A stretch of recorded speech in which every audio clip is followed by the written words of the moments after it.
Welcome to the On Key Performance Therapy Podcast.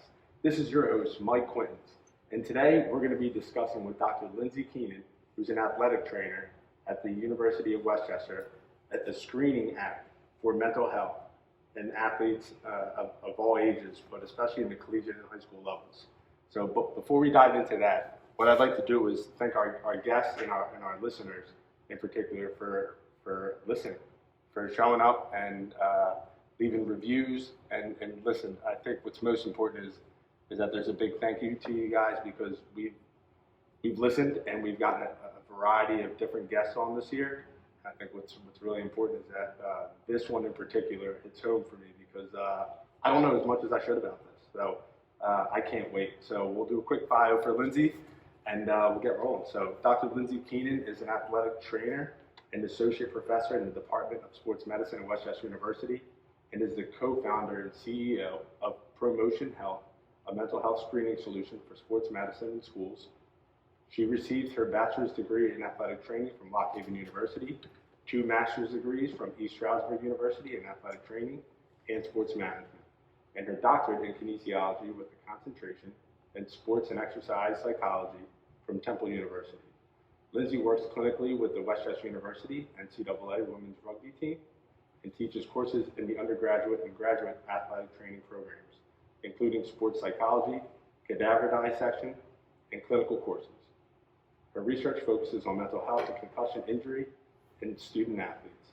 She's considered a national expert on student-athlete mental health and has presented nationally and internationally on student-athlete depression, concussion, and mental health screening.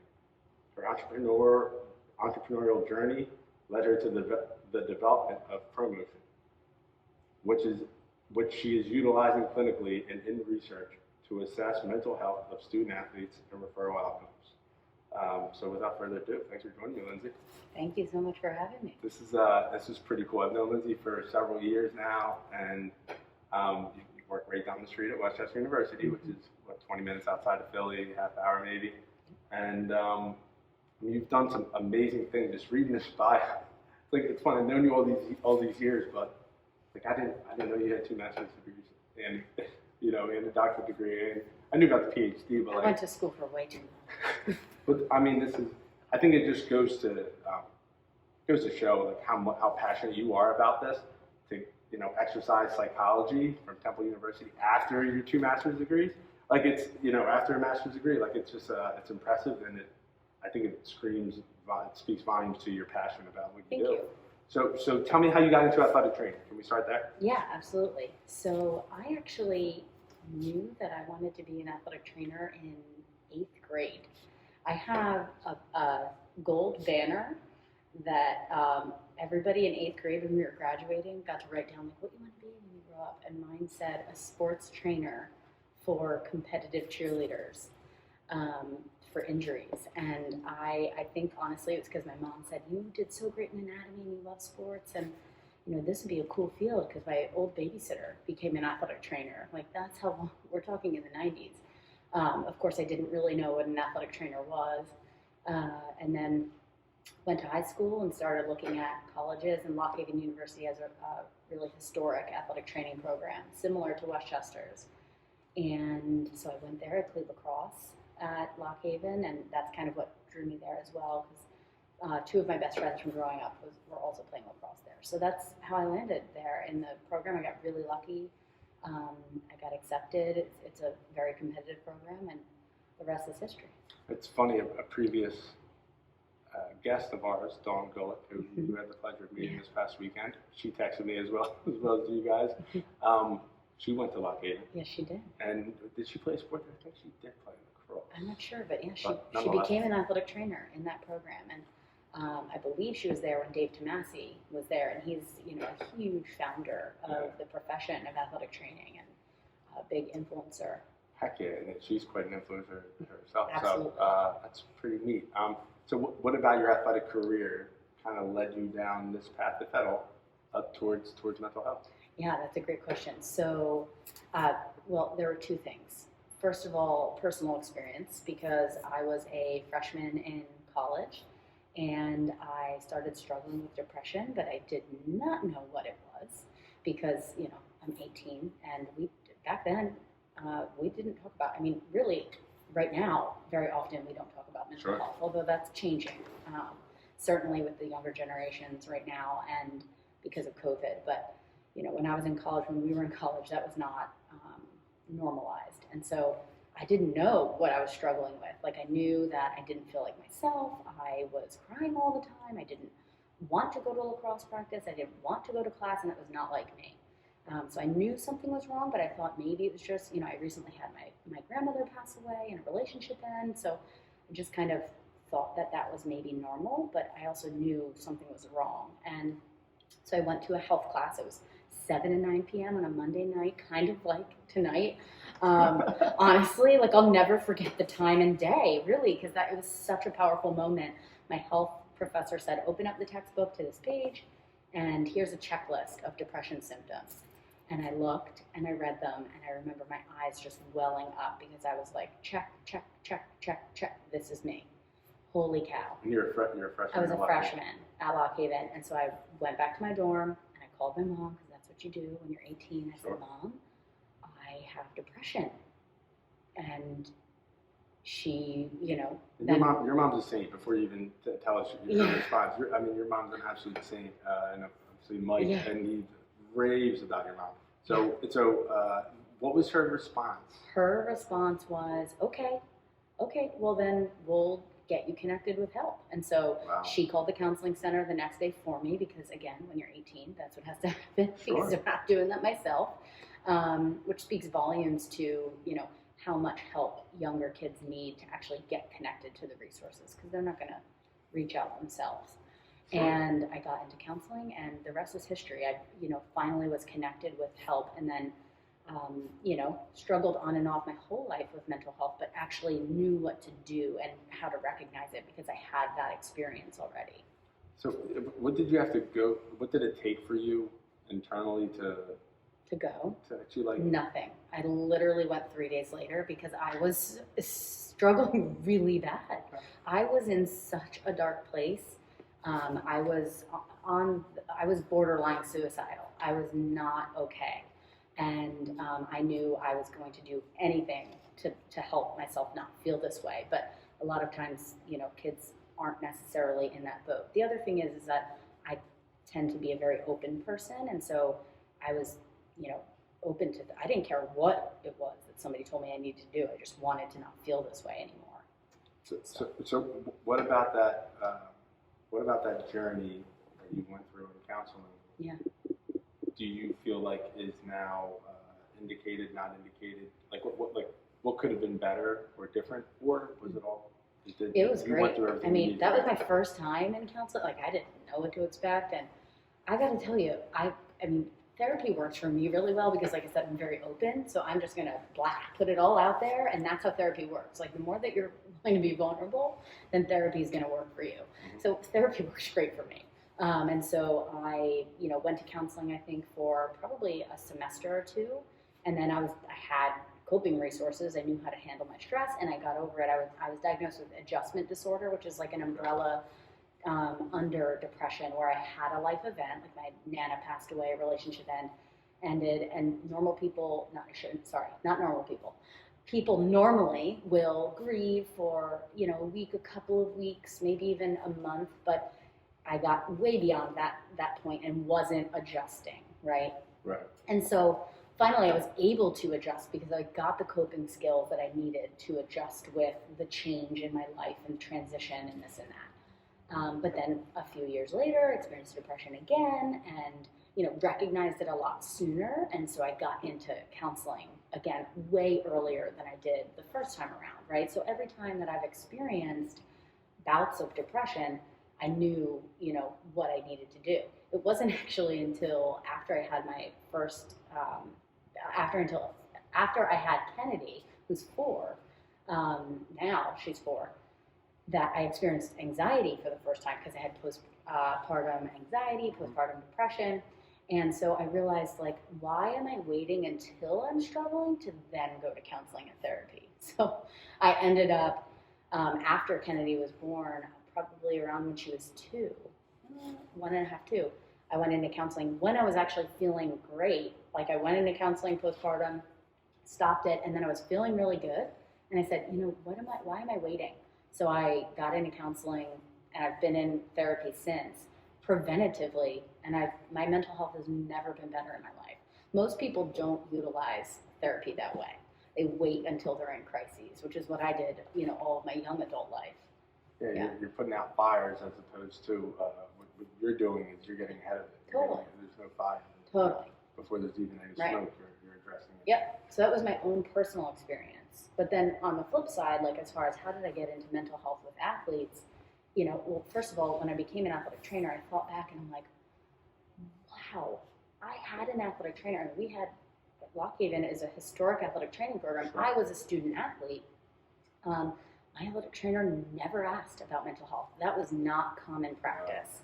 And so I don't blame him. I actually love him, and I work with him now as a colleague. But that was not commonplace. But I thought, here we are screening for super rare cardiac conditions, like 1 in a million cardiac conditions that could kill an athlete on a field, right? We're screening for these things. We're doing all these different testing, all these different orthopedic assessments before we clear an athlete to play. But we weren't asking them about mental health or suicide, which, in college athletes, suicide is the second leading cause of death. Wow. So, why weren't we doing those things? So that started to creep up in my head because I'm like, wow, that I could have saved a lot of distress and a lot of suffering had someone screened me and, asked me, how are you doing? Not physically, but mentally. What are some of the downstream effects that you've seen or that have been studied beyond college, right? Like, because we all know people who, like, I played college sports, and we all know people who went through things in college, and it's like, who knows what happened, later on. Or, there's been suicides later on, right? I have 4 teammates in college that have since passed. Wow. One in particular was a suicide, the other ones were overdoses, but who's to say experiences in college didn't, perpetuate that or, somehow influence that negatively or positively, but, so I'm curious are you aware of any downstream effects? Well, specifically as it relates to athletes, the research on athletes and mental health is only just starting. The past, I would say 10 years, literature has started increasing, and now it's just been booming. So many journals, and actually there's really not enough journals out there to publish the mental health athletes research that has been coming out of labs all over the country and internationally too, because people are realizing we've really missed the boat here. This has been going on for decades, centuries really, but especially with how competitive sports have gotten over the past several decades. And now that leading organizations like the NCAA, like the National Athletic Trainers Association have put out consensus statements saying we need to be addressing mental health in athletes, the research has been following. However, even given that, we're talking only 10 years of research. It's not that much. And so there's still a lot that we don't know about mental health in athletes. And so specifically looking at retirement, so after college, after high school, after college, there's some literature that talks about the relationship between athletic identity and mental health, and losing that athletic identity once they retire or post major injury or catastrophic injury. There's some literature there that there is a relationship between mental health and retirement, a negative relationship. Sure. But yeah, there's really not that much out there at all. So what the inspiration behind the app, I understand, and the screening process. Can you share a little bit about the screening process, what it entails, and how is it utilized? How should it be utilized? Yeah. So I would recommend anyone who's looking into learning more about mental health screening or just addressing mental health in athletes, especially at the collegiate level, read the NCAA best practices document, because that document is fantastic. It will give a breakdown on the exact steps that need to be taken to create a mental health management plan. So, the first thing is identifying a mental health provider. So you're not going to address mental health in anybody, in a patient and an athlete, if you don't have resources to then follow up with that, right? You're not going to ask someone if they're suicidal, and then they say yes, and you say, great, I have no idea what to do with this information, right? That's the last place you want to be. Sure.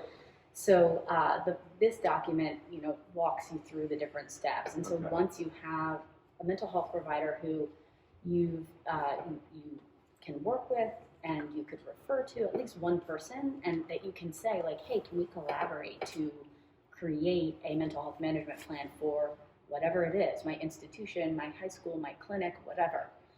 Is this usually like, and again, I'm going to apologize, probably one of many, many times, that my lack of knowledge in this field will be apparent in this episode.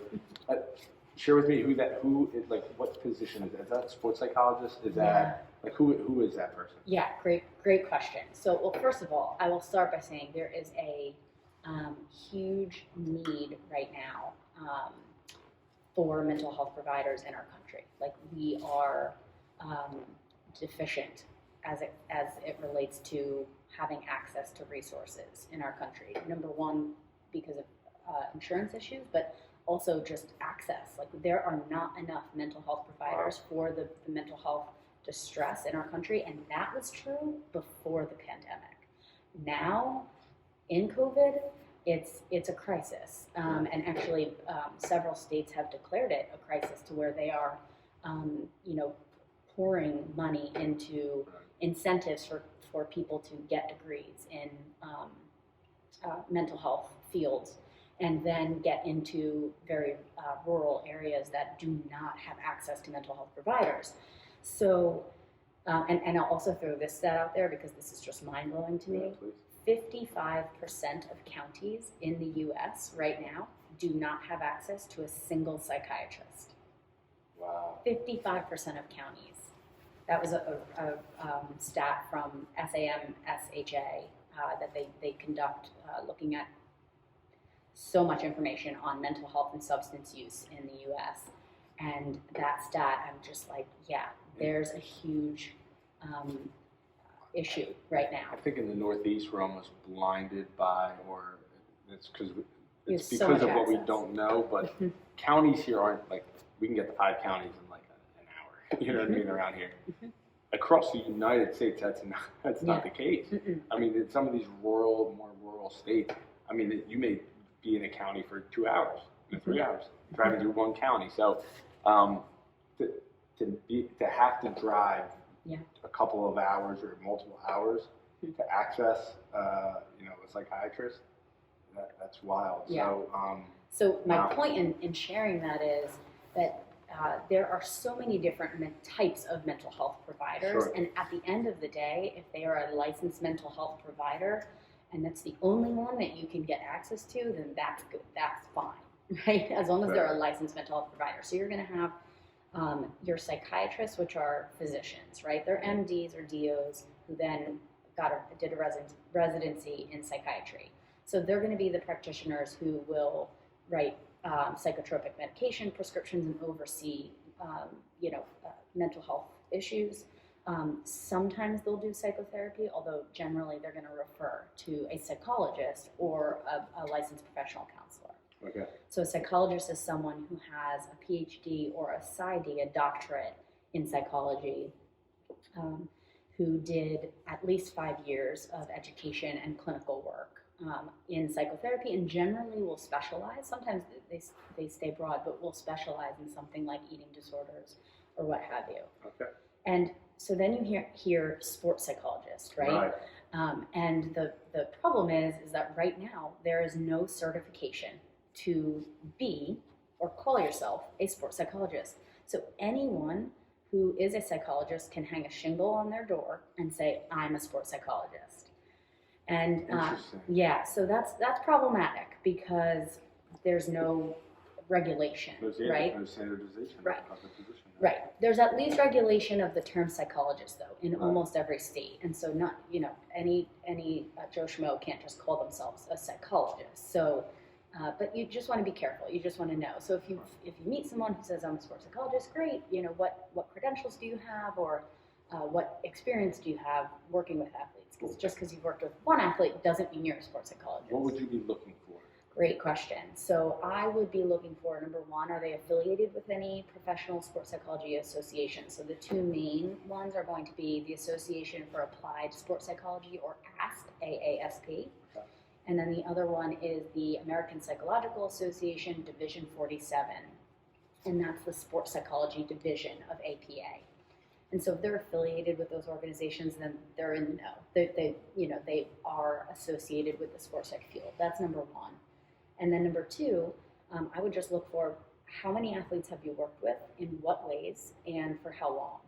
So, if they've only been working with athletes for a year, I don't know, maybe if they were an athlete for 15 years and in college and then became a psychologist, I would give that a decent amount of credit, right? Because they know, the idea behind it is, does this person know the culture of sports? That's the ticket. That's the key. Yeah, this is hot stuff, because there are, I know a local team, a private school, it's a female sport. They have a sports psychologist come in every Monday and work with the girls. To what extent, I don't know. And you hear that, and you're like, oh, heck yeah, sports psychologist working, like, that's great. And are the coaches asking these questions? Who is teaming this up? Is it a parent that's getting this done, or what have you? And nothing's wrong with it, but are they asking those same questions? Yeah. I would think a parent would be more inclined to ask those questions for their own child. And not that a coach wouldn't, right? But I think that these are questions we need to know. We need to advocate, right, for ourselves in medicine, especially in mental health. So we need to know what questions to ask. So thank you for sharing that. And I'll also throw out there too that I would venture to guess actually that person probably isn't a licensed psychologist and sports psychologist. I'm just throwing that out there. They might not be, because sometimes the parents will say, oh, there's a sports psychologist, because they hear that they're doing psychology-like things. Yeah. So there is a credential out there that's important to know about, and it's the CPNC. It's a Certified Performance, CMPC, Certified Mental Performance Consultant. And that's different. Yes, that's different. So that is actually the credential given or provided by the ASP, Association for Applied Sports Psychology. And so that's a credential that focuses on performance enhancement sports psychology, right? So different from clinical psychology, like clinical mental health issues.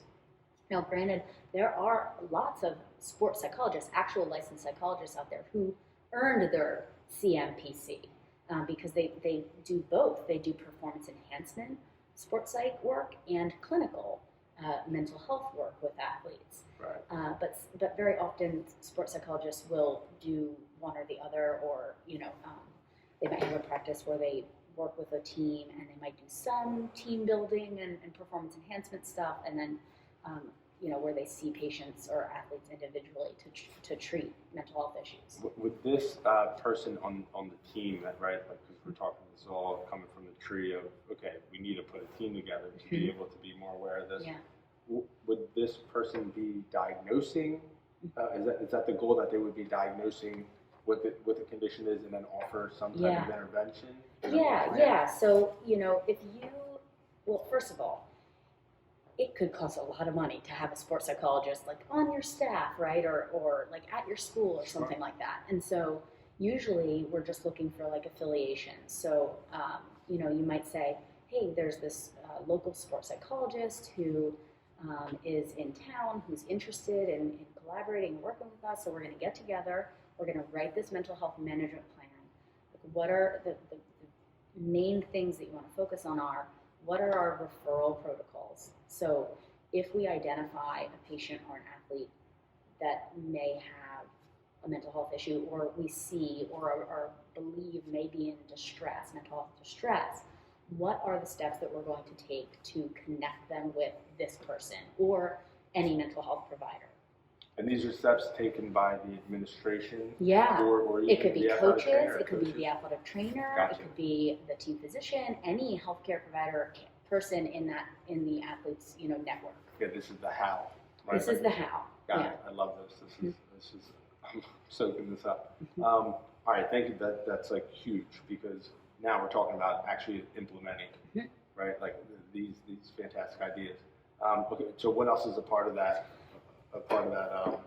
I The guess process. The process. Yeah. Well, the other thing that I'll throw out there too is finding a sports psychologist is really difficult because the field is very small, very niche, and so it's growing, but it's definitely not where the demand is right now, which is also great for the field, for people entering the field. Schools are really starting to recognize, like, hey, this is the next thing. This is what we have to focus on is mental health and performance, and as it relates to performance enhancement, right? A lot of coaches are buying into that now. Finally, we're seeing it left and right. Yes. I would say 1 in 5 of my athletes, and again, Newtown Square is a little bit of a demographic perspective.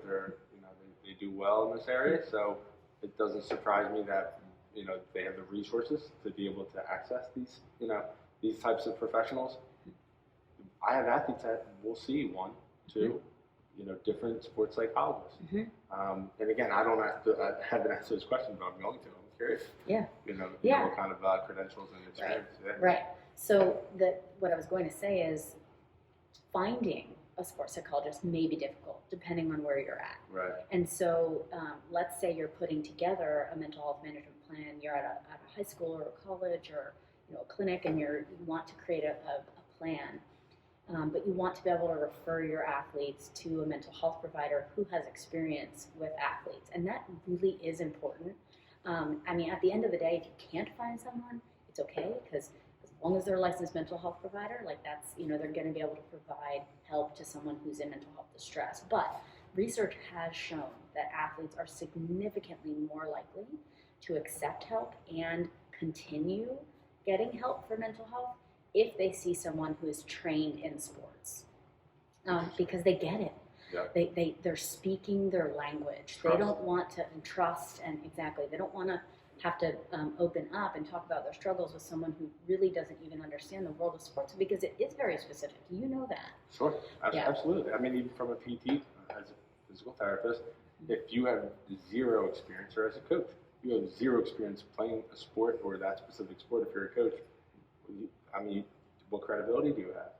To tell me on how I should, cut or change direction or do an exercise or practice. So yeah, and if you're having coach or team issues or performance problems, which inevitably, if they're having mental health issues, they're going to be having issues on the field and within their sport.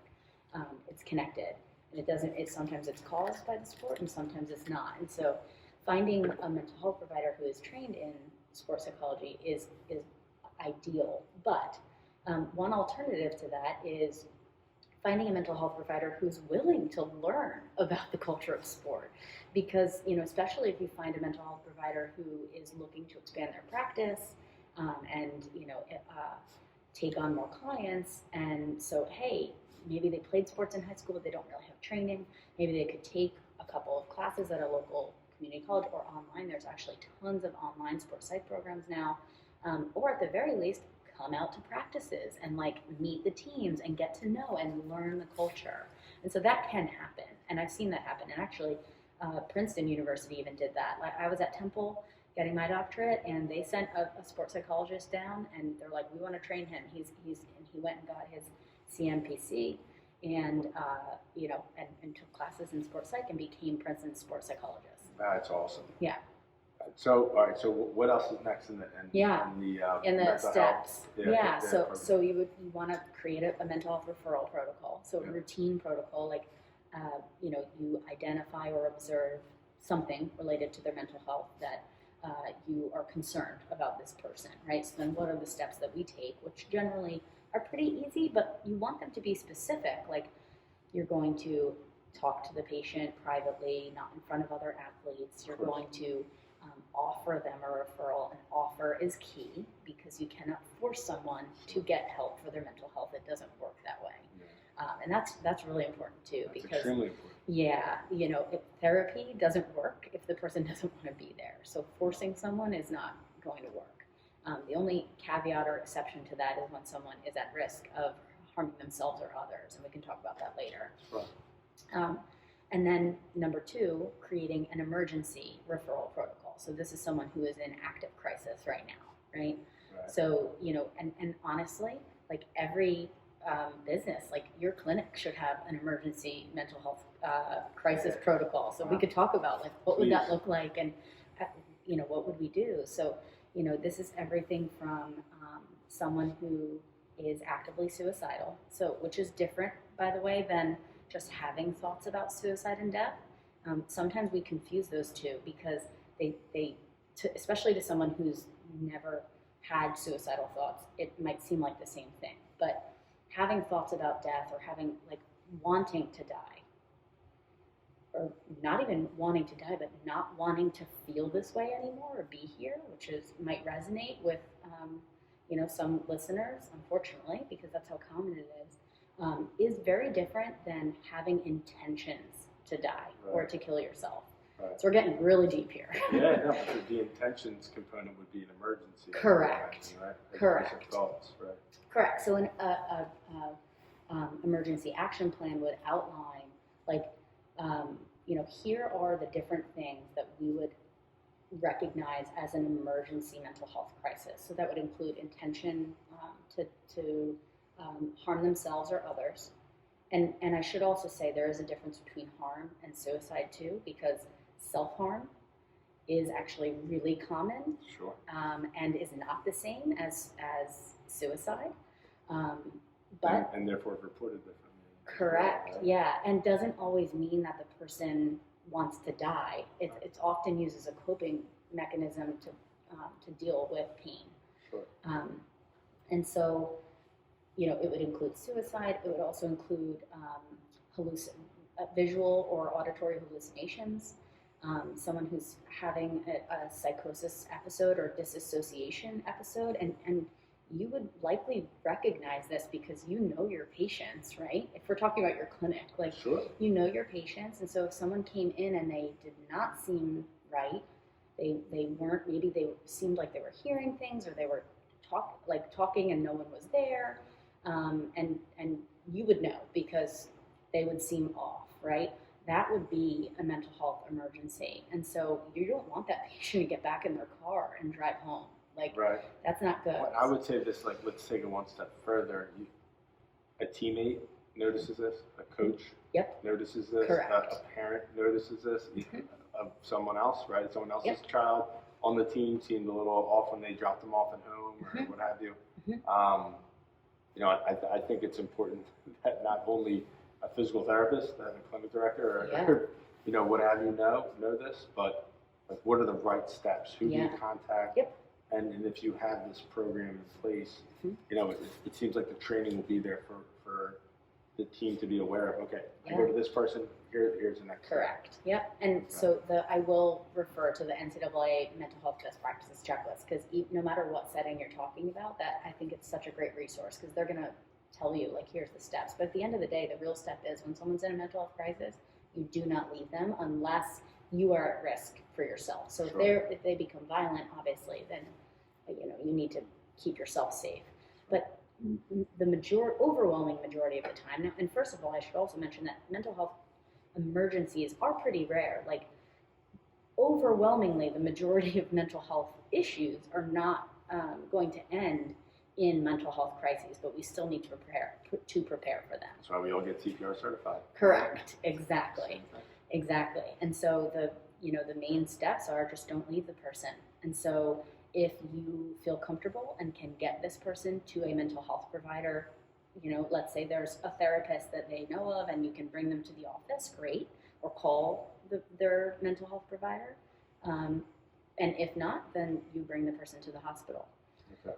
Yeah, and there's also, local, you can look up your local county crisis centers. Like we have the Valley Creek Crisis Center in Chester County that I'm aware of, and every county generally has different resources. So if you look up your county website, there's going to be different mental health crisis resources there.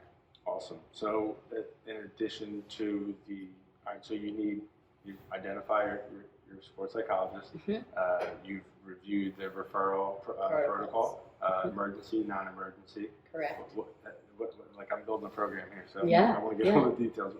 What else we got? Yeah, not that that's not enough. No, yeah. So then once you have all of those things in place, that's when now you can implement things that are going to be more on the preventative end.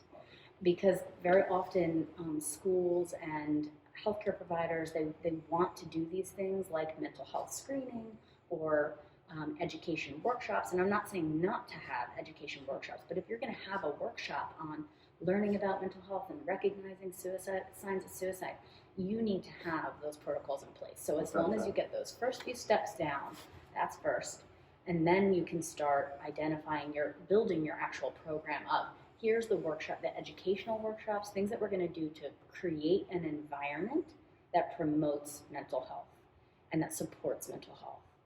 So that can include mental health screening, right? Yep. Well, how many, and we're going to get to this mental health screening in just a second, how many schools, in your opinion, across the country, whether college or high school, whatever stat you feel like you may have, actually have something like this implemented?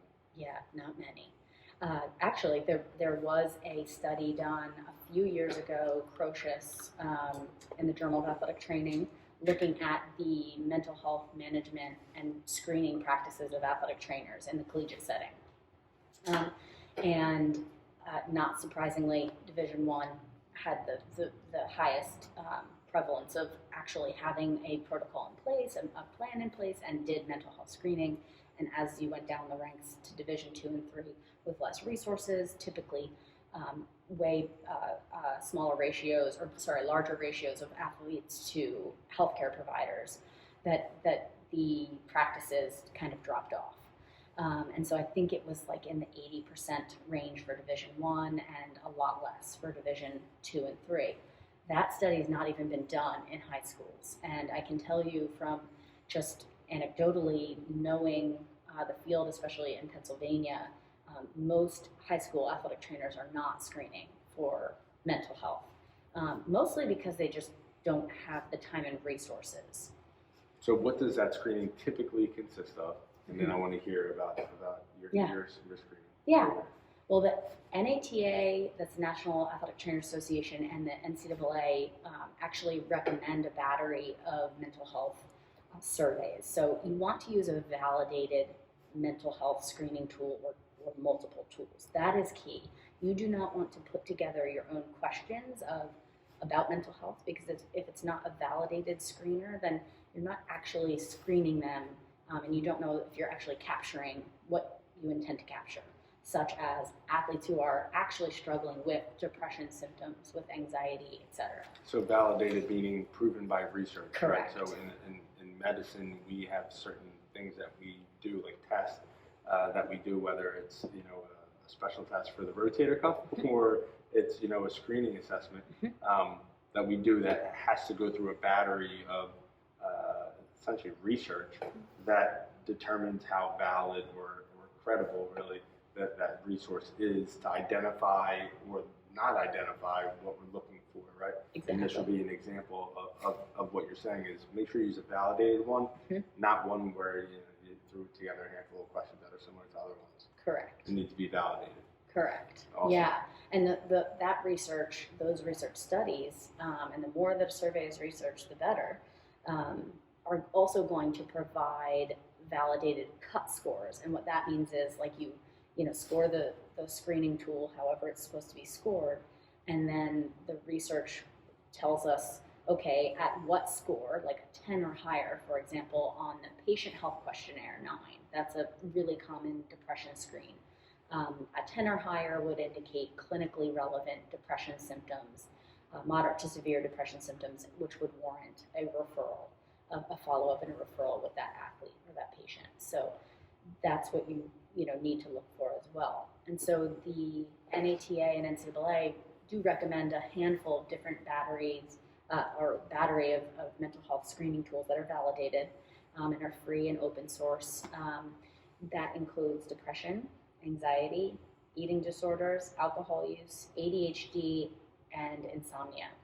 Okay, and so there would be the battery of tests may cover a few of those, all of those. How inclusive are the tests? Yeah. And I know there's probably not a simple answer, but how inclusive are the tests? Yeah, so there are some tools out there that combine a variety of mental health issues to just give you an overall, like, this person is in mental health distress and this person is not. However, those tests usually really struggle with either sensitivity or specificity, which we don't really have to go down the stats road. But they're either going to have tons of false positives or tons of false negatives. And you don't really want either with mental health. Although I'd rather have more false positives, because if you have a false negative, meaning someone slip through the cracks. Exactly. And with mental health, we don't want people to slip through the cracks. Right. And so generally with the tools that, there are a handful of them, but also there's not many validated mental health screening tools for athletes. And so the ones that have been developed, are not specific enough, really don't catch the athletes well, that may need to be referred or are struggling with their mental health. And so having really good tools that are brief. I mentioned the PHQ-9, for example. It's just 9 questions. It takes less than 30 seconds for an athlete to fill that out generally. Yeah. That's, all right, so what are you guys doing now, Westchester? Mm-hmm. And if you can answer this, how can it be better? Yeah.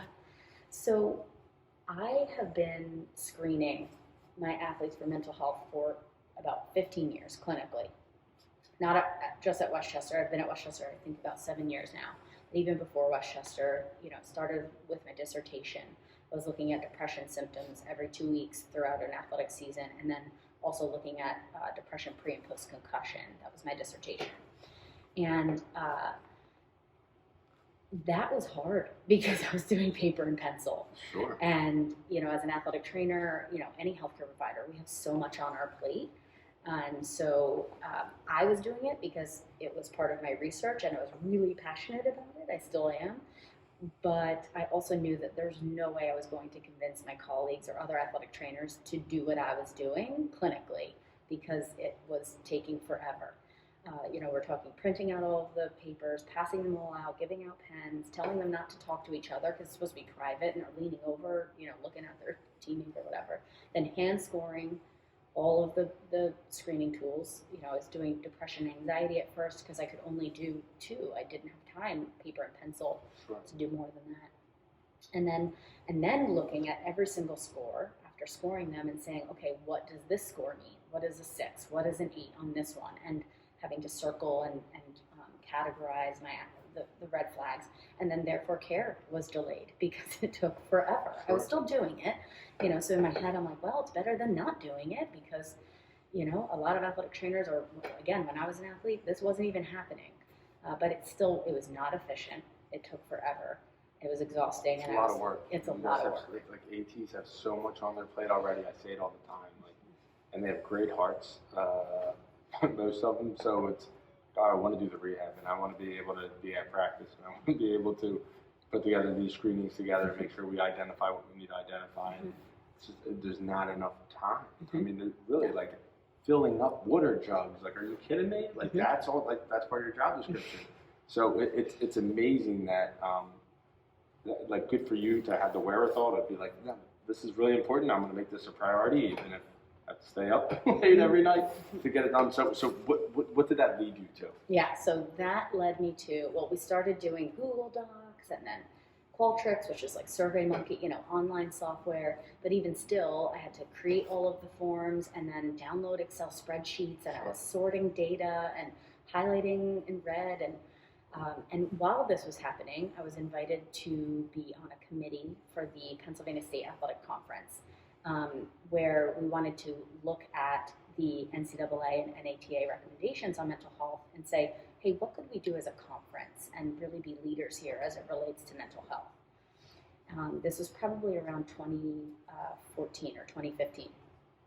And so our committee decided our recommendation was going to be that our conference adopt the NCAA mental health best practices checklist and say, every school in our conference will do everything on this checklist as it relates to addressing mental health. And we were the first and currently are the only athletic collegiate conference to be doing mandated the mental health screening and having, the entire checklist adopted.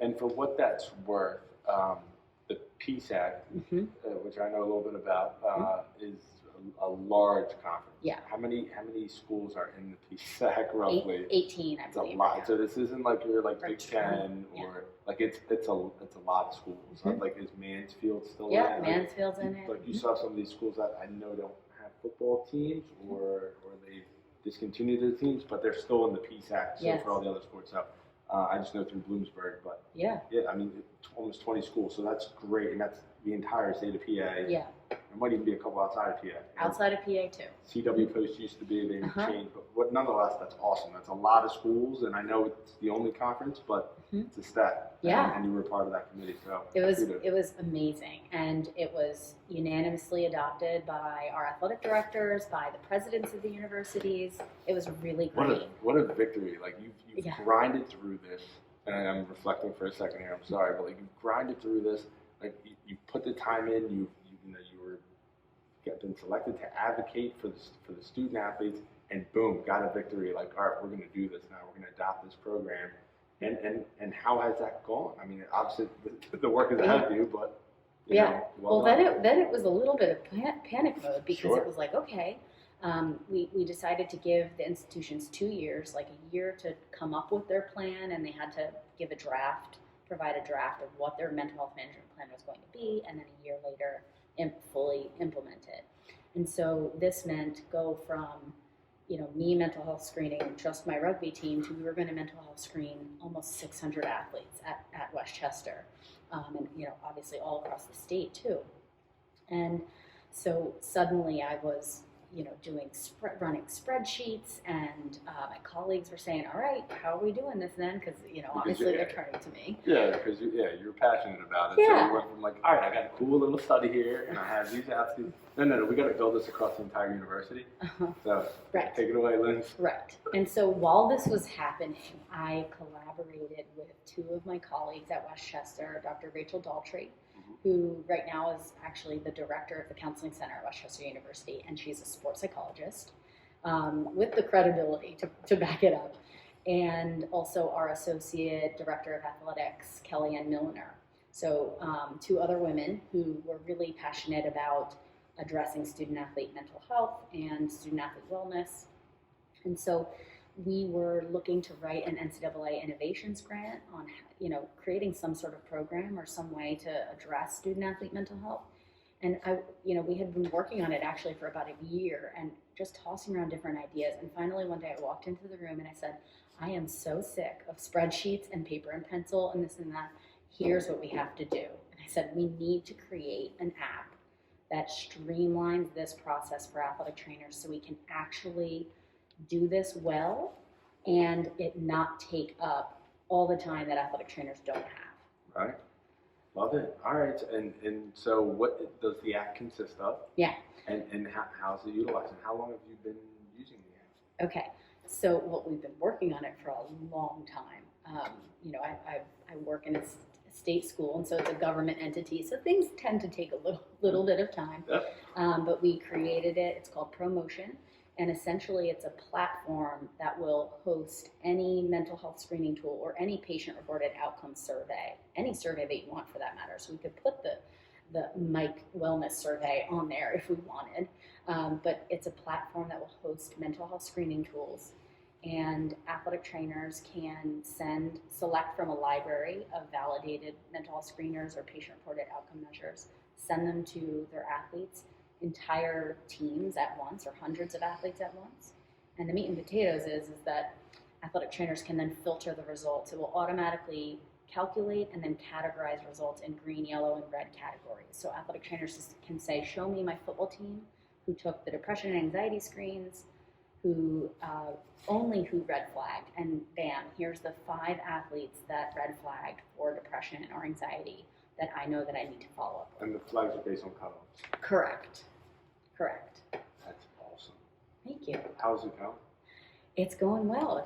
We actually launched last summer, and so we've been piloting it for a couple of years at Westchester, and so we launched last summer, and we're ready to get into the market and grow. This is amazing. like I feel like that's it. Like that's a grand finale. Okay, so all right. So what next? Let's start with the red flags, yellow flags. Like, Yeah. So why even yellow, right? Like the preventative. Yeah. Right? Let's get ahead of it before it starts. Right, we need to do something sooner than later or right now. Can you tell me more? Yeah, well, what I was going to also say, because you mentioned the cutoff scores, is so I'm still, doing research. I'm doing research on promotion and on student-athlete mental health. And I ran a really big study a couple of years ago. I got a grant through the Eastern Athletic Trainers Association where we validated several mental health screening tools in athletes. Because surprisingly, I mentioned before, a lot of these mental health screening tools that are used clinically have never been validated in student athletes. Hardly any of them at all have been validated in high school, but even college student athletes, never been validated. Interesting. So not validated for a specific population. Correct. And it's interesting because, when you think about it, it's like, well, it's validated in the general population. Does it have to be validated in a specific population? And that never even really crossed my mind, by the way, until I submitted a manuscript probably 10 years ago. And one of the manuscript reviewers, it was a revise and resubmit, and they said, you didn't mention if this screening tool, it was the PHQ-9, the depression screen, has been validated in athletes. I remember thinking, well, why does it have to be? Because it's validated in the general population, in youth, in different age groups, including college age groups. And so, here's the cut scores. And it wasn't until I really sat down to think about it, and I started, and I was screening clinically for a number of years later, that I thought, what if the scores that we're using aren't the right scores for athletes? And that was my research question. That's a whole other can of worms. Yes. Because now what's beautiful is that now you have the data, or you can gather the data to get those results. Correct. So we actually, we ran this large study where we had athletes at 2 different universities, so over 1,000 athletes, complete a whole battery of different mental health screening tools. And then we randomly selected and did a stratified sampling technique where we had athletes from every different type of sport randomly selected into a clinical interview, where they did a clinical interview with a psychology trained person who was actually going to interview them about their mental health to confirm, and they were blinded to the screening, to confirm whether they met the criteria or not for depression, for anxiety, etc. And what we found was that the cutoff scores for the general population were not appropriate for college athletes. In fact, for example, on the PHQ-9 and the GAD-7, which is the Generalized Anxiety Disorder Scale, the cutoff scores in the general population were 10, and in college athletes were 6. Yeah. Do you want to take a guess why? Oh, man. I mean, off the top of my head, I would say it's a stress to perform, right? I mean, I would imagine a stressor to perform, and not to mention the academic component of it, right? So they're not from Gen Pop, but I'm sure there's a better answer than that. Well, we technically haven't truly studied. Our hypotheses are, our theories are due to stigma and fear of reporting. Yeah. Oh, fear of reporting. All right, I got fear you. of reporting. Interesting. So, it doesn't mean they're not experiencing these symptoms, but likely that they are suppressing their symptoms, not coming to terms with their symptoms, or just fear of even reporting them. Maybe my coach will find out. What if somebody, my teammate might find out? Sure. So they tend to underreport. So someone, with a 6 on the PHQ-9, which in the general population would just be moderate, even potentially mild symptoms, in a college athlete would indicate a red flag and a referral. The same thing goes with the impact testing, right? I mean, I can tell you when I took impact testing, which is to essentially get a baseline assessment of a number of brain functions, cognitive memory, Neurocognitive performance. Exactly. Yeah. I'm embarrassed to say this, but I'll say it on the podcast. I intentionally did not perform my best on the baseline, and I'm sure I wasn't alone. And my logic was, this could be my best day. I may not have my best day when I'm recovering from a concussion, So I'm not going to perform poorly on this, Mhm. but I'm not going to perform my best either. Yeah. Because I may not have my best day then, and then I got to sit out another week. Yeah. That's my logic. And Yeah. then it's wrong. But it Yeah. applies to this. Is I don't know who's seen this, and the stigma Mhm. of not being able to pass that test. Interesting. Exactly. This is fascinating. All right, let's dive deeper into this. So, Yeah. so what were the findings from this? Yeah. From this essentially blinded study that you did? Yeah, so we found that the cutoff scores were lower, and so a 6 on the PHQ-9, a 6 on the G87 were had better sensitivity and specificity. We're going to catch the athletes that we needed to identify who were struggling, and the great thing is that now we built that into promotion, so you can administer the regular PHQ-9, but the regular cutoff scores, or the college athletes version of the PHQ-9, which would include lower cut scores. So they'll red flag at a lower score. So you're really going to catch the athletes who are likely struggling. About clustering tests, is that being done to improve sensitivity and specificity? Meaning take a series of tests, because we do that in physical therapy all the time, right? In athletic training as well. Yeah, potentially, but again, it's not been studied. Gotcha. So that's so raw. There's a lot of room for growth and a lot of room for research here. Interesting. All right. So what next? And what here's a question for you. What sports are you finding that these athletes need to take a questionnaire of some type or an assessment? All athletes. Good for you. It's every sport. It's Cool. every sport. It's funny. I work with the women's rugby team, right? And so they've been getting screened. The coach that I work with, they've been getting screened from me for almost 8 years now. And so one really cool thing, and this is something to, for all of the listeners to consider, is that as you change the environment, you are going to notice more and more athletes who are struggling with their mental health. And the key word there is notice, because they're going to be more likely to be open and actually report their symptoms. And so that happened with rugby. When I first started, everyone was fine, right? Everyone was fine. And then after a few years of mental health screening, I was referring more and more and more. And now, my more recent studies have shown, when I just look at sports at my institution, for example, that the rugby team experiences way more mental health issues, but that's not true. It's just that they're reporting more mental health symptoms. And so as you change the environment, the reporting is going to go up, which is a good thing. How do you optimize the environment? Can you optimize the environment? Yeah, you optimize that's a great question. You optimize the environment by doing things that address and talk about mental health openly. So, for example, with my athletes, I talk about mental health in almost every single conversation. So, I'm treating their knee injury, and we're talking about their knee, and then I'm asking about their sleep, and I'm asking about how they're feeling. And then when they say, well, my knee hurts a little bit, I'm like, no, how are you feeling? Really, how are you feeling? And then sometimes they'll look at me and pause, and I'm like, do you want to talk about this privately? Because again, we're in an athletic training facility, in a PT clinic. Someone's not just going to open up about depression or I haven't slept or I'm really struggling right in front of everyone. So I always give them the option to talk to me. Hey, do you need to, we can go into the physician's exam room or the private evaluation room. And interestingly, a lot of times I say, okay. And then, we go in the room and we're working on their knee and just having a chat about their mental health. And it's really important also to recognize that none of us are mental health providers. And so we're not providing any therapy. I'm not really providing any feedback at all. I'm just listening.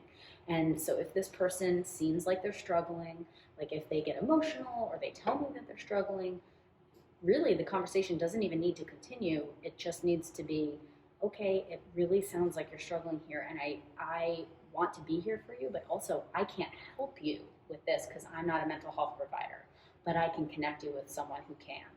And I really think that's going to be helpful. So being able to have those conversations, that's going to change the environment. How does it work with parents? feel like high school can be so challenging because Yeah. you can, I don't even know if you can you say that to a high school athlete? You can say that to a high school athlete, but you can't, I mean, what can you say and what can't you say to a high school athlete, right? What are the do's and don'ts? Yeah, that's a great question. So, well, again, this should be in your protocol. Right. You know, when you're talking about minors, it needs to be in your mental health protocol because you're not going to really start having these. It doesn't mean you can't ever talk about mental health, but if you're going to be doing referrals, et cetera, you want it built into your protocol, and you want the school to know what you're doing and what your mental health, referral protocol is going to be. But in general, with a minor, if you have someone who's experiencing distress and you have a conversation with them, generally you're going to bring into the conversation, I really think that we should talk to your parents about this. Now, if it's someone who's just saying, I'm sad and, I'm having a bad day, I don't think that means that you need to call up the parent and tell them. But if you are seriously concerned that a child, that a youth athlete is struggling with depression or anxiety, then having a conversation with them and saying, listen, I am so worried about you. We need to call your parents, or your guardian and have this conversation. And the difficult thing with minors is that sometimes the parents can be a part of the mental health distress, maybe more than sometimes. But so, obviously you want to vet out that there's no abuse issues or anything like that. And if ever you're uncomfortable or you're unsure, that's when you're going to say, well, let's just go down to the counseling office or call up the, school psychologist and say, can you help me vet this and go through this? So in implementing this, and I let me comment on that first. I think it's fantastic that you bring that up because there are parents who listen to this, there are athletes who listen to this. We need to understand, okay, what can we do? What's too much? What's within our lane and what's not in our lane? And I think being aware of that, and even for the athlete to be aware of that is extremely important. So I think that holds a lot of value, and right there in of itself, especially with the high school athlete. Can parents? When is it appropriate to implement? To use your app and implement these questionnaires. And do you have any suggestions on where to start with that? Can a parent? I'll be honest with you. There's gonna be a lot of parents that listen to this, and they're gonna say, I want to get on the app and I want to give it to my son Tommy, and I want to make sure he's okay. And that sounds like the demeanor is great. Yeah, that's love, right? Yeah. But when is it appropriate? Right. And who should be administering this? Got it. This type of test. Great question. So, well, let me put this aside. So, ProMotion is built for any entity like athletic trainers, team physicians, sports psychologists, or even schools, because that's a whole nother ballgame that schools are starting, and there's some states that are starting to pass bills that will require mental health screening for the entire school for students. Because, again, what we were talking about before, students don't have access to mental health providers individually, and so if the school can do a screener, and then connect them directly with mental health resources in the school, that's a win. Yeah, you're getting on a whole nother level now. A whole nother level. We're talking serious stuff that our country has unfortunately experienced over the last several years that we need to be able to address. And so, we built ProMotion so that mental health screening could be done on a large scale. But if you're talking about one individual clinician or a parent who's like, I kind of want to do this screening tool, anybody can administer a PHQ-9, a depression screening tool, by just taking it online. There's websites called, one's mdcalc.com that has the PHQ-9, different mental health screening tools that you just click through, and it will give you a score and tell you, that you are struggling with, severe depression symptoms or mild depression symptoms. And so I don't think there's anything wrong with that, as long as the person who's giving it has a plan with what we're doing with this information. Right, their own mini program, right? Right. So if you're a parent, exactly. If you're a parent and you're concerned, honestly, I love the idea of saying to your kid, listen, I'm really worried about you. You don't even have to talk to me about it, especially if your child is uncomfortable talking to you about mental health, which that means that maybe we want to start more conversations around that if they are. But that could be a reality for a lot of families. And so you could say, would you at least fill this out and show me what it says, because I'm worried about you. And I think you might be struggling with anxiety or depression, but I'm not sure, right? And so they could take that and see what their symptoms are. Now, this is all saying that the kid is going to be honest.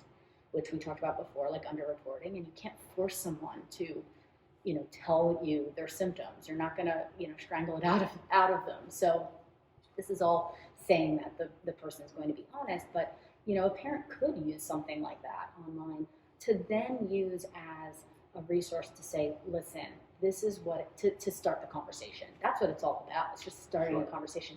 Look, you said that you're not sleeping several days over the past 2 weeks. You said that you are experiencing extreme guilt. These are feelings that, I'm upset or sad, I'm sad for you that you're having, and I don't think you have to have. That's the other thing too, is having conversations where you give permission to people, especially kids, that it's okay to not be okay. Yeah, well said. Question for that. That's in the scenario that the parent is like super open and willing. Wouldn't we wish that they were all? Yeah. What if an athlete is listening to this, high school, college, and their parent is not receptive? That's really common, unfortunately. I have athletes, and this could make me cry. I have athletes who say to me, I've been struggling for 4 years or 5 years or whatever it is, several years, but my parents don't believe in mental health, which, I'm like, it's not like it's a unicorn. It's not like it's something, but unfortunately, because it's something that we sometimes can't see, a lot of people are just like, well, just, suck it up, that whole mentality. And so that is very common. I get that a lot. And so if you don't have resources through your parents, I would say reach out to someone in your school, because there will be someone in your school who will listen. And that could be your athletic trainer. Crossing my fingers that your school has an athletic trainer if you're an athlete. And I'm assuming if you're listening to this podcast, you probably are an athlete. And so go talk to your athletic trainer and say, can I talk to you privately? They might be a little thrown off at first, especially if they don't normally mental health screen, but guess what? They know that this is part of their job, is overseeing the overall healthcare, and I promise you, they will listen. And all it takes is just saying, I think something's wrong. Like, I don't feel like myself. I'm crying all the time, or I feel really anxious. I feel like I can't leave my room. You're having feelings that are, this is the key, disrupting your normal activities of your life, right? Not allowing you to enjoy your sport, or feeling too anxious when you're on the field, or not doing well in school when you normally were, right? Or not wanting to go out with your friends. Those are all key signs that something might be going on with your mental health. And so if you're a kid listening who is struggling with their mental health and you're not really sure where to turn, an athletic trainer, a school counselor, or even a teacher is a good idea. Yeah, ask people, who can I talk to about this? I'm struggling with something, and that takes a degree of vulnerability, which athletes in general are not good at doing. Right? I mean, in my opinion, there's a lot to that, and I'm sure you can elaborate more on that than I can. But that vulnerability takes a lot, and but I also think today, now more than when I was younger, I think it's more acceptable for someone to say that I'm struggling with this right now. To see tears on the field, it's like that. When I was younger, it's like, what's wrong? You're being a wimp. Like, cut that out. It's like, it's okay now. It's applaud it as it should be. Yeah. So this kind of connects. I'm going to connect some dots on this. You talked about performance on the field, right? So if you college, right? Let's put it in perspective. West Chester University. Let's go Bloomsburg University, because I have a bias.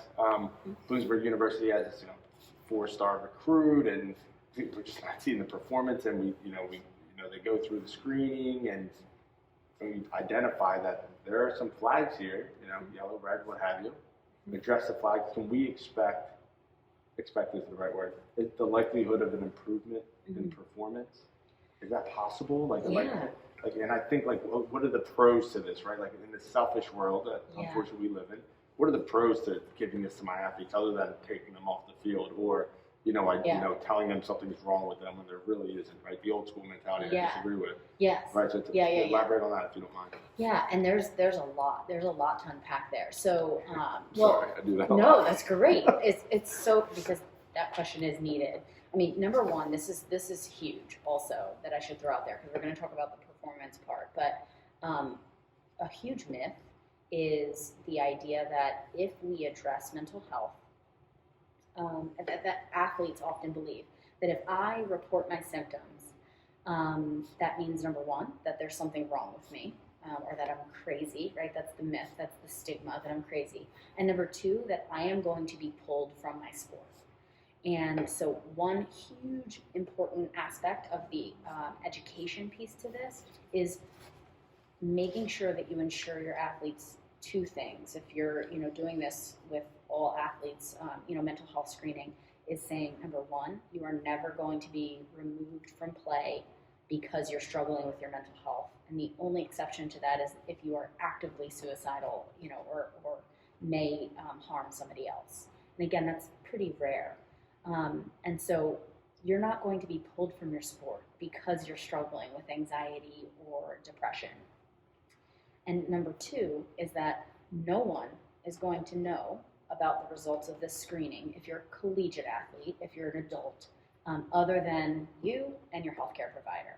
And so we are not going and telling your coaches or your teammates about, these results, or that you are experiencing elevated depression symptoms, or that we referred you to the counseling center. Like, that is all private information, and they need to be ensured that, because otherwise they're not going to tell us if they're struggling, right? Okay. So they're protected one way or another. Correct. Obviously, in our field we have HIPAA, right? Correct. But in this case, Yeah. they must be insured. Yeah. Okay. And it's hard because sometimes, and the reason why that needs to be emphasized is because when you think about when athletes injure themselves physically, who's one of the first people to know other than the athlete and maybe the parents? The coach, right? And so the coach wants to get all the information. How did they get hurt? When can they come back to play, right? And how are they doing, and when can they come back to play? And so they're privy to that information almost always. And so that's the norm in sport. And so now all of a sudden we have this healthcare information related to mental health. And this is different because very often the coaches are like, well, tell me what's going on. What's going on with this athlete? I need to know. I want to get that, No, you're not going to get that information. And in fact, even the athletic trainers often struggle with this. And I have to educate athletic trainers about this all the time, that once you refer your athletes to a mental health provider, you're not getting that information back about, are they going to therapy? How often is it working? Is it yada, yada? Because mental health providers cannot release that information. I mean, they're not even releasing that information to the police, let alone to athletic trainers or, the coaches. Well said. That's interesting. So, so do you mind tapping into the performance piece? The performance piece. Yeah. Yeah. And if there's anything, I know that was a long question I had before, but if there's, I think it's just about the rest of it, but I'm curious, is it fair to expect, right? Yeah, well, it depends on, is the athlete doing what they need to do to address their mental health? And that's the hard part. So we can do everything in our power to address mental health, to promote mental health, to engage in mental health and create opportunities for athletes to report their mental health issues and connect them to resources. But at the end of the day, it's up to them to actually do the work to address their mental health. And so that means addressing sleep hygiene. That means what they're doing as far as nutrition, but also alcohol and drugs. Like, is that being addressed or looked at? And that means, their mental health symptoms. Are they doing what their therapist is asking them to? First of all, are they going to counseling? Right. If they've been in counseling and maybe medication was recommended, it doesn't mean they have to do medication, but if they're still struggling and that's been recommended, are they, now trying that out? Are they doing the things that are being recommended to them to address their mental health? If the answer is yes, I would say 9 times out of 10, and that's not a real stat, that's just my anecdotal guess. Gotcha. Yeah, you're going to see a change in performance. And this is the part that I rope my athletes in. This is the part that I get their buy-in, because when I'm having a conversation with an athlete about their mental health, and they, I can tell maybe aren't really into it, they don't want to hear it, maybe they know they're struggling because they reported their symptoms, but I've always felt this way, or I don't want to do anything about it, or I'm fine, or the most common, it's just not that bad yet. That is the most really? common. Oh yeah, the most common response that I get, and I'm always like, well, how bad are you going to let it get before you allow yourself to get help or to feel better? Not even get help, to feel better. You do not have to struggle. And so then usually what I go to is the performance piece. I say, how do you think you're doing on the field right now? Because inevitably, I mean, let's be real. If you're struggling with severe anxiety or severe depression symptoms or an eating disorder or alcohol use issues, you are not performing at your peak. There is no way, because all of those things are also linked to one really important factor with performance, and that's sleep. I mean, sleep connects everything. If they're not, and we know that college students and even high school students are not getting enough sleep anyway. Then you add in the added load of being a student athlete and the pressures of that. Plus then you dump on and sprinkle on mental health distress, and inevitably their sleep is affected. I mean, not to mention support system. I feel like that was one of the challenges I had. I remember going to football camp. It was August 5th. I was a freshman. It's a Wednesday. I'll never forget. Yep. And there's I'm 18, and there are some grown men walking around that dorm. And some are 23, 24, 25, and I'm living there for the foreseeable future. No one else is on campus, and my mom's not around, my dad's not around, my brothers aren't around, my friends aren't around. I don't know anyone on the team. One other guy I knew on the team, that was it. He was on the other side of the ball, so we didn't see each other in meetings. So your support system, I can speak firsthand. It was gone. It was a phone call away, but it wasn't. Scary. I didn't come home to that like I did during football camp in the past. Yeah. Which is, it's time to grow up. That's what I always said. All right, I gotta do what you got to do. But that's just another one of those circles that are totally vacant at that point in time. Right. And, for a college athlete, so, looking at mental health and what we know about mental health, that mental health issues are most likely to become present in an individual between the ages of 16 and 24-ish, depending on what literature you're looking at. Okay. But generally 18 to 20 is going to be that prime age, and bam, that's college, right? Sure. And other factors can really bring those out, such as big transitions like coming to college or being on a new team, losing your support system, being far from home, etc. Relationships changing, sure. Right? And so, it's not surprising being a freshman. So you were acutely aware of that distress. Now imagine also struggling with a clinical mental health issue on top of that. Sure. It could be really alarming, and these kids' mental health issues can really start increasing significantly if they're not addressed. What are the primary risk factors for mental health disorders? That's a great question. So overwhelmingly, the literature says it being female. Now there's a lot of different areas of research behind the whys of that, right? There's physical and hormonal, obviously, but most of it and most of the literature actually emphasizes social. So social factors and social pressures on women in particular and society. When you talk about gender roles and all of that, that may put females at higher risk. And the same is mirrored in athletes. So female athletes are at significantly higher risk. There's also the factor of that males are more likely to underreport their symptoms. So it could be that they're still experiencing mental health issues, but not, because of the pressure to not be perceived as weak and machismo and all of that. So, just in general, your female athletes are likely going to struggle more. And then especially your athletes of color. So, and again, this is mirrored, this is really not specific to athletes, but just in our general population, and that has to do with social issues, psychosocial issues, environmental issues, racism, etc. And so, your athletes of color and your female athletes, and especially your female athletes of color, are at significantly higher risk. And so, being acutely aware of that and the resources in the environment that they're in, and making sure that you're providing support for those athletes is really important. Love it. I got one last question for you, and then we can. I want to dive into whatever else you're into. 10 years from now, what's the landscape look like in your eyes? Okay. Not. I want to know what Lindsey wants it to be. Yeah. And I want to know how that may change.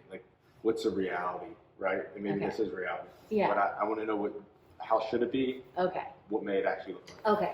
So my prediction of what it's going to look like is this.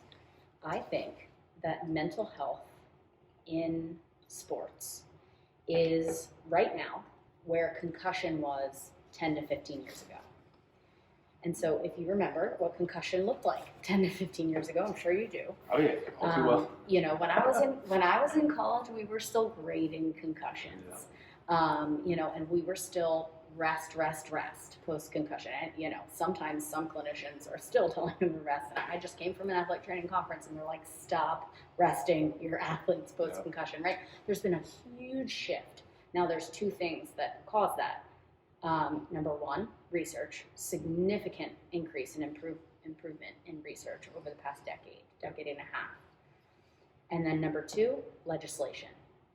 And unfortunately, what caused that was death and disability. And so you had athletes who sued. Yep. Exactly. And the courts, and what happened in the courts was they said, okay, well, did these healthcare providers, the athletic trainers, the athletics department, the coaches do what is the recommended standard of care?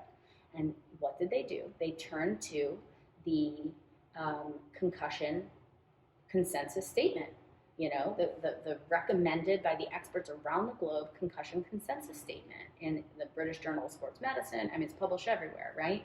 And so they turned to that and said, here's what these people should have been doing, and they weren't, and therefore, you know, there was a lawsuit, and that is what is going to happen with mental health. I am very sure of it because there are best practices that were published in 2013 and 2016 by the NATA and NCAA, and it's only a matter of time before an athlete dies by suicide. And athletes are dying by suicide. But what I mean is they die by suicide and then the family sues and says, here is what the recommendations are. And this school did not even ask my son or my daughter if they were struggling with their mental health. Why didn't they? So that's going to happen, unfortunately. And then legislation will follow. So, you know, states will start passing laws mandating mental health screening for athletes, and honestly, I think it's going to happen in schools. It already is happening. New Jersey's trying to pass a law right now mandating mental health screening in school districts. So that's what's probably going to happen over the next decade. You know, the other thing is, though, that concussion is very similar to mental health, but different because it is a physical issue, whereas mental health can be physical, but is not, is psychological. And so, you know, I think concussion has a lot more buy-in by everyone from society, although still is stigmatized, whereas mental health does not. So that'll be the barrier. But so that's what I think will happen, and that is what I hope will happen. Not that I hope anybody will die. I do not want that to happen, but I do want, and I don't even think it needs to be legislation. I would love to see healthcare providers do it anyway, because that's what the recommendations are, is to mental health screen and create mental health management plans for your athletes, making sure that you're having that in place. And I really want to see it happen in the high schools, because we're having these kids come to college and saying, I have been struggling for years. Oh, yeah. And it makes my heart sad, because, you know, they don't need to struggle for that long. We need to recognize and refer. The reality is, and we see athletes in here, a lot of athletes of all ages, and the reality is specialization is occurring earlier and earlier, and with specialization comes, in my opinion, burnout, stress, mental health issues. Took the words in my mouth. So, if that starts in 7th, 8th, 9th grade, then we have to connect the dots then, right? We need to get ahead of that then. So implementing in the high schools would be a way of identifying those risk factors, or those absolutely those who are at risk, and normalizing it, and normalizing mental health. That's key. I mean, we need to start doing that as a society, and sport has always been a model for society. I mean, sport has been used historically over the past several centuries, you know, as a model, how to bring people together. You know, you look at the Olympics, like our society, no matter where you go, any country, like sport exists. And so, you know, we can be leaders here as it relates to mental health, and already professional athletes are doing that. You know, you look at Simone Biles, you look at Serena Williams, and they're leading the way in talking about mental health and normalizing mental health and really prioritizing it. I give my man Lane Johnson a shout out. He came out and spoke about it, and and I think for men, I'll be that guy for a minute. When you hear that, like Lane Johnson, like the dude who like throws people around, who mangles people, suffers like from an anxiety or like depression, and just no way. And like Jason Kelsey's up there crying on, talking about how what that means to him and how much Lane means to him. So like, hell yeah, I mean, like two of the machoest men I've ever seen in my life are coming out talking about this. So, as men, we should be more comfortable coming out. I'll throw that out there. We should be more comfortable discussing it, and we shouldn't feel, belittled or any less of a man for talking about it. So, I think that's cool stuff. I'm happy, we're talking about this today. What else you got? What else you want to dive into? What else you want to talk about with the app? Is there anything you want to discuss more about the app? Like, can University of Georgia call you tomorrow? And Yes. Like, hey, I want University of Georgia, call me tomorrow. This has the ability to be scaled. Yes. To that level. Yeah, correct? that's what we want. That's my goal, because right now there's really nothing out there for athletic trainers to streamline this process. And so if we're going to get ATs on board and universities, athletics departments on board with doing mental health screening, I'm telling you, you can do it. It is possible, and we created a platform to make it easy for you and to be able to do way more than you ever thought that you could with mental health screening. Can like almost like an EMR system, like can we customize? Yep. Yes. Heck yeah. So Yeah. To me, I think that's a big part of the future. Is Yep. How can I alter or modify the different tests or clusters or whatever, Yes, what have you, absolutely. to get what I need? And then high schools, obviously like no brainer. Like call me yesterday. Okay. Yeah. Cool. Yeah. There's so many. I mean, I'm just going to dive into the benefits of it because it's going to seem like you're bragging if you say it, but you can brag. That's okay. But improving performance, right? If we want to throw that out there, we're mitigating the risk for future issues, long-term issues. I mean, these young individuals are going to be parents one day, right? Yeah. And for that, for them to go through some issues now or go through these issues now, like how does that come to fruition in the future? And so we're talking about like the longevity of this, right? And in the immediate moment, connecting them to the resources. That was one thing I didn't mention that I would love to mention that we built into the app, is that when an athlete takes a mental health screen, or anyone who's using it takes the mental health screen, it will automatically give feedback to the individual, and it won't tell them their score, that they red flagged or anything like that. We don't want a young athlete panicking over a result, but it will say something like, on the depression screen, if they had elevated symptoms, it will say, it sounds like you're struggling, know that you're not alone. An athletic trainer or healthcare provider will follow up with you. In the meantime, feel free to reach out, and here are some resources. The crisis text line, which I will share, 741-741. So you can text home, help, and literally anything, and it's completely anonymous and free, 741-741. And then the National Suicide Prevention Hotline. So those resources are automatically populated, including websites as well, based on their results. So, and it's tailored for if they green, yellow, or red flag, and tailored for every type of issue. So they're going to be connected to different resources if they flag on the eating disorder screen, for example. Sure. Love this. This is eye-opening, and it's we need to be aware of this. And I came in. I told you before the podcast, I don't know much about this. I want to. Yeah. I just don't. I don't know. I haven't had the resources to discuss this with. So I'm so happy we did this. Anything else you want to add? Well, I want to add one thing, and I any talks that I ever give, I always add this in at the end, because I think this is a huge myth. And sometimes talking about suicide is really hard, because it's not normalized, and it's difficult, and it hurts. It could be traumatic for a lot of people who, because everyone in some way has been touched by mental health and suicide.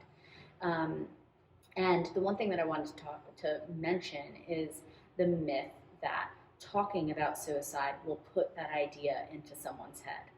That has been researched thoroughly by clinicians and researchers. where they have identified that that is absolutely false. And in fact, the opposite is true, that by talking about suicide, you are now normalizing the conversation. And so someone who may be struggling with thoughts of suicide or intentions of suicide now know you are open to talking about it, and they're more likely to come to you if they're struggling. And so having conversations around mental health, but even suicide, and asking someone who you know is struggling, have you had thoughts of suicide, is not going to put that idea in their head, and they're not going to then go and act on it. That's not how it works. And in fact, again, if you ask that, they're going to be more likely to actually come to you or to tell you. So you're giving them the opportunity to let you know, and that may be saving someone's life. Love it. This Yeah. is great. How can people get a hold of you? How can our listeners reach out to you, or even high schools, colleges, right? Like, how can we get the right people in touch with you and your team? Or Yeah. So you could email me at lkeenan, KEENAN, at gopromotionhealth.com. Okay. Or you could go to our website, www.gopromotionhealth.com. And we'll put those in the show notes. Is there any, do you have any like Twitter or Instagram or any handles? Yeah. You can find us on Facebook, Promotion Health. And if you just search Promotion Health or Promotion Mental Health Screening. And on Twitter, we are Promotion HLTH, and Promotion Health, at Promotion Health on Instagram. You guys got it all. We got it all. We get someone who's got We're moving. This is so cool. It's been awesome. This might be one of my favorite ones, if not my favorite. Thank you. I appreciate it. I really liked being here. No, this is awesome. Thank you. I'm blasting this out to everybody. So that's right. Thank you so much. You're the best.